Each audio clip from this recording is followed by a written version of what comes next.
So let's talk maybe about a specific situation. You recently signed an historic economic partnership with Ukraine. And as you said, there was few bumps along the way. Can you walk us through the role that the Treasury played and what is expected to come out of this agreement? Let's walk backwards. That I was bemused, gratified to see that on Saturday, as I was coming out here, Friday, as I was coming out here, Washington Post lead headline was Russia now nervous after U.S.-Ukraine signed deal. And that I believe that this would happen in February. President Trump believed that it would happen in February.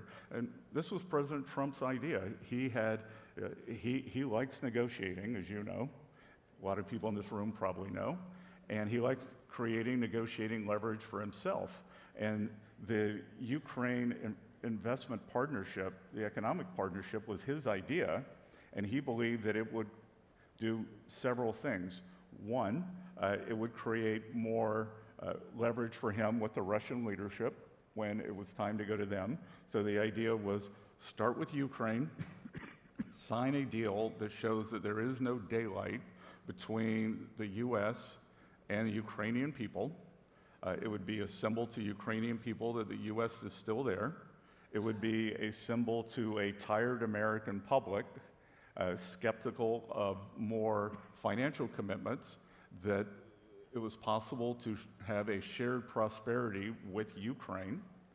And then it would, in essence, be a tacit security guarantee because of the economic partnership.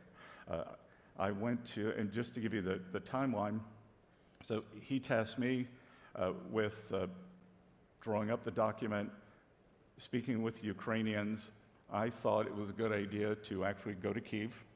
For anyone who hasn't been, you fly to Poland, you take a 10-hour night train into Kyiv, and you do that to keep from getting shot down, and which is good.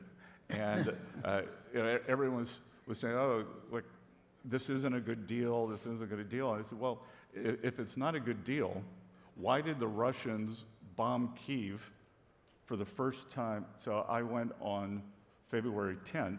The Russians bombed Kyiv at 4 in the morning for an hour for the first time since November, because they knew the train arrived at 8. And so before I got there, so if the Russians, if we were pro-Russian and this was a terrible deal for the Ukrainians, why didn't the Russians want it signed? So then President Zelensky elected not to sign it that day. He elected not to sign it at the Munich Security Conference a few days later.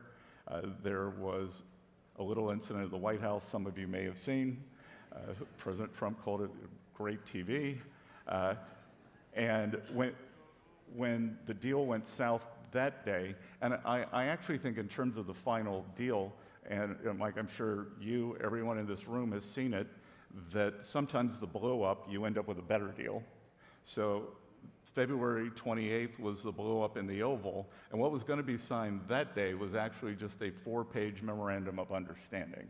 After that blow-up, we at Treasury made the decision to try to make the blow-up into an opportunity, and I instructed my team to go straight to writing the full agreement, which is 6 different agreements, varying lengths, but hundreds of pages.